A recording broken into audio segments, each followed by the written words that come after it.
Hello and welcome. You're watching Head to Head. I'm Carrie Oderman with UATV. President Volodymyr Zelensky has named 3 stages of returning the areas of Donbas.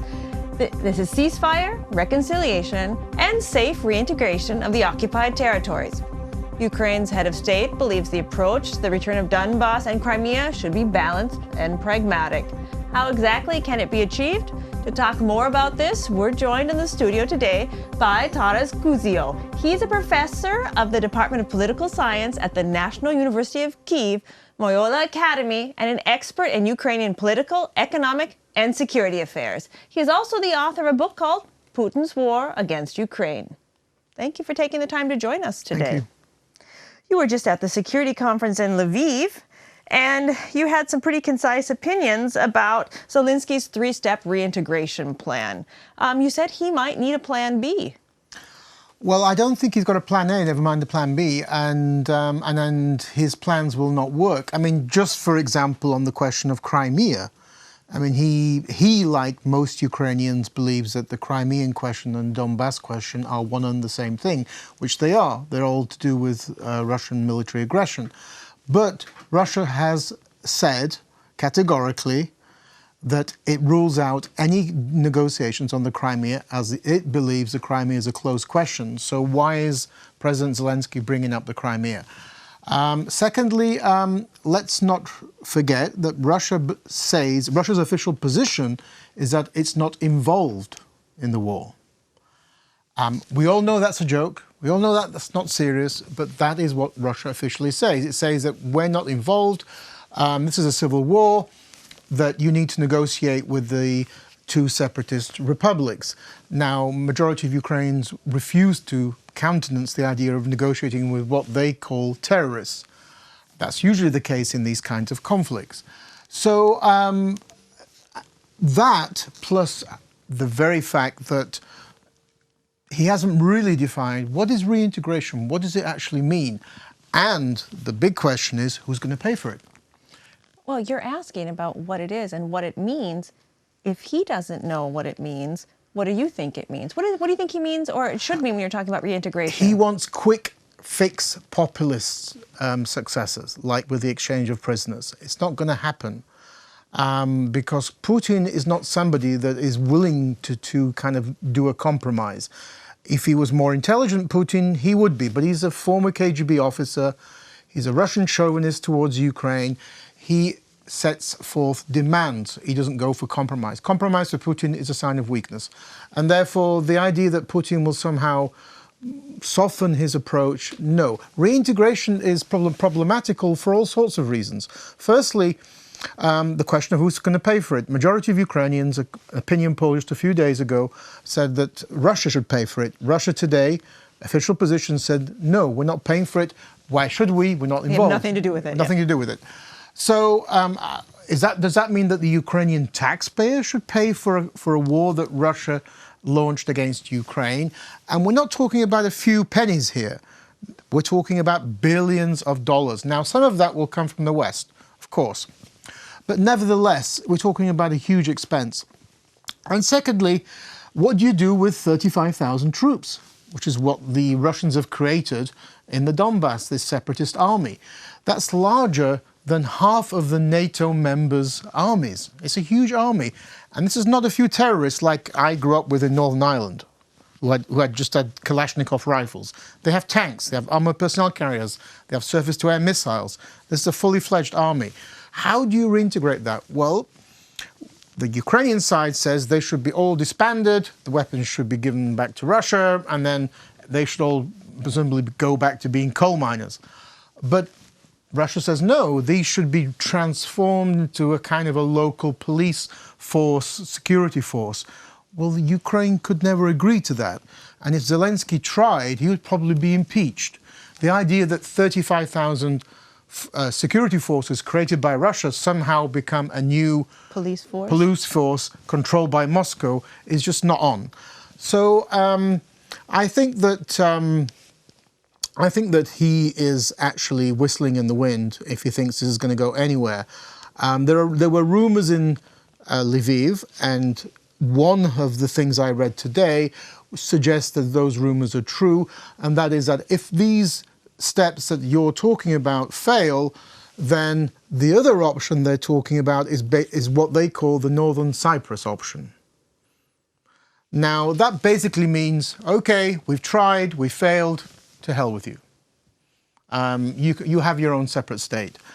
That is an unpleasant scenario, but all of the scenarios are unpleasant. No, but what does that mean for Transnistrian, for Georgia? What does that mean? What kind of precedence is that setting? Well, they haven't gone for it. They've had their frozen conflicts for 25 years or so. But those are really frozen conflicts, except Georgia in 2008 had a short war. This is not in Ukraine, you have a frozen conflict in the Crimea, but in the Donbas, it's not a frozen conflict, it's a war. It's an ongoing war. Is a frozen conflict done better than an ongoing war?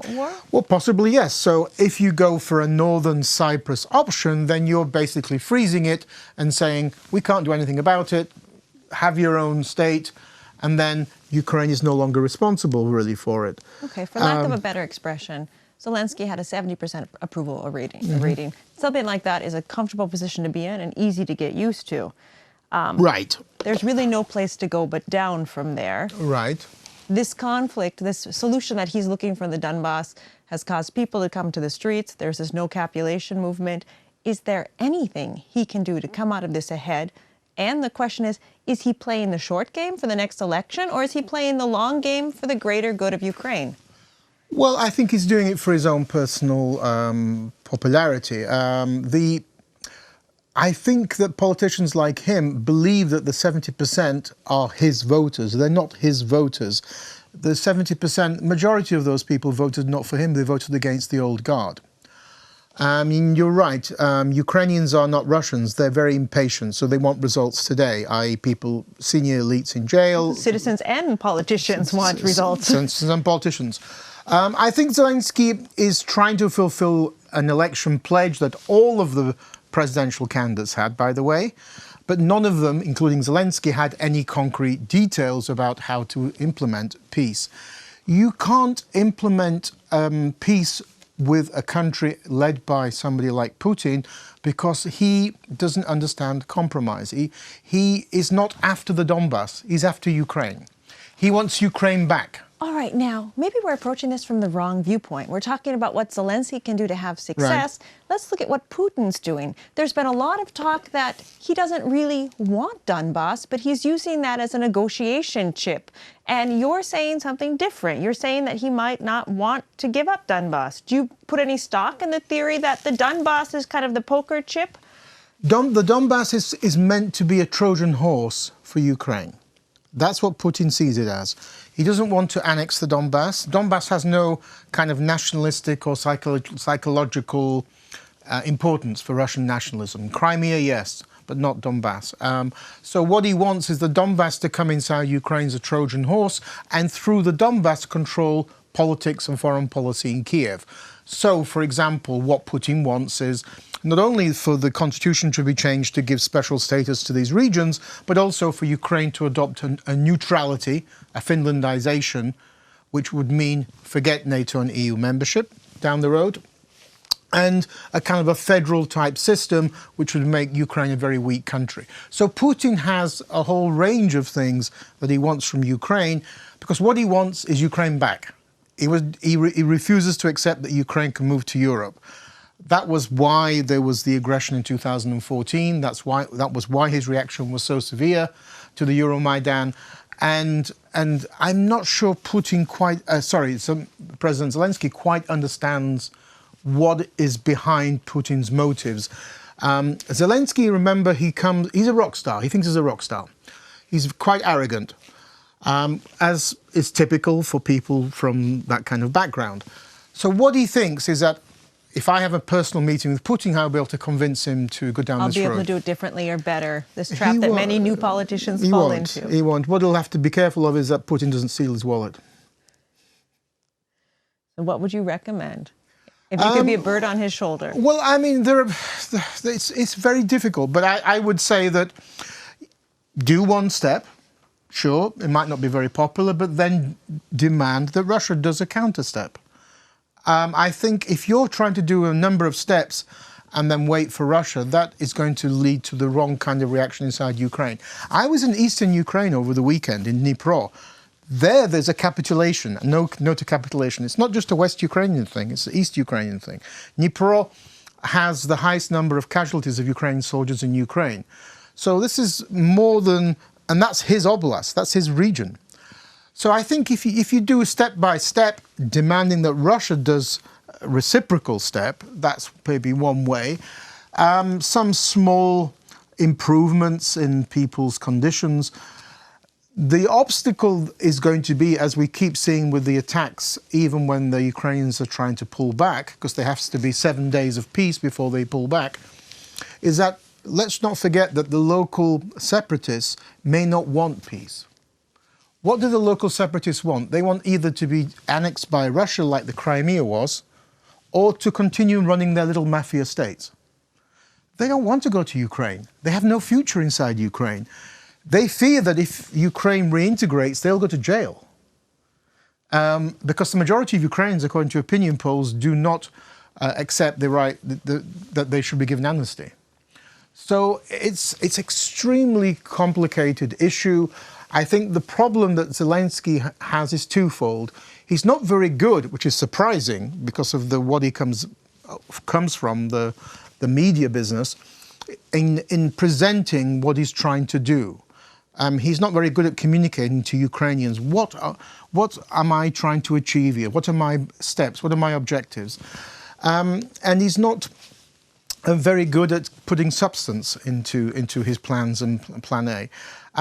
To me, I'm very suspicious. If you're already talking about Plan B and you haven't done Plan A yet, you're not very confident that Plan A will succeed. I'm curious about how would you recommend that they do step for step, because it's hard to get Russia to do anything. Who would enforce that? The international community? Yes, exactly. President Zelensky hasn't had the best of luck when he was active in international relations towards the West, and yes, I don't necessarily think anyone's going to come running to Ukraine's defense. Well, you're right. What Russia sees here is a number of things. Russia sees a president rushing to try to get results. So Russia sees that as a weakness on the part of Zelensky, and maybe wants him to trip up, as it were. Because the more there's political instability and maybe violent instability, like with the protests, it's something that Russia can maybe manipulate and use. Yes, and you've got some Western European leaders like President Macron of France, who is talking about rebuilding relations with Russia. And then you've got Donald Trump. Let's not go down there. That's a whole other interview. Yes, but I still think there's enough critical kind of mass in the West. I mean, Trump isn't the United States. The US Congress is still quite critical of Trump, of Putin, and I think American public opinion as well. So I think it's more a question of Zelensky comes across to me as quite naive about these issues. He thinks that things can be done very easily and very quickly and simply, but they're not. They're not easy issues to solve. And I think maybe because he comes from Dnipro, he doesn't come from a politics background, he's Russian-speaking, that he doesn't quite understand that the crux of this conflict is that Russia refuses to accept that Ukraine has a right to its own destiny. That is what it's all about. And Putin and Russian leaders think that Ukraine and Ukrainians are fake news. That is what it's really about. If you understand that, then you've got a better way of negotiating with these people, because they have no respect for Ukraine, zero. Russia has this sort of paradox that it wants to be seen as an equal to the United States. It's sort of fixation on this question, like the Soviet Union was. But it refuses to show any respect to its neighbors. Russia does not respect the sovereignty of its neighbors, whether it's Ukraine, Georgia, or Belarus. And so I'm not sure Zelensky understands all these very, very complicated nuances. So I suspect Plan A will very soon be thrown out of the window. And we'll hear about a Plan B. Plan B, and maybe Plan C will be the Northern Cyprus frozen conflict approach, which maybe is going to be the best way forward. But every option is bad. I mean, from an attempt militarily to take it back, from keeping the current situation to keeping a frozen conflict. So there isn't really a good option. And if he was to sort of explain it like that, I think Ukrainians could have a better understanding of what the issues are, but he's not very good at doing it. Well, Russia may not accept Ukraine, but we need to accept that that's all the time we have for today. Thank you very much for joining us today. That was Taras Kuzio, professor of the Department of Political Science at the National University of Kyiv Mohyla Academy and an expert in Ukrainian political economics and security affairs. Thank you for watching and stay tuned for more.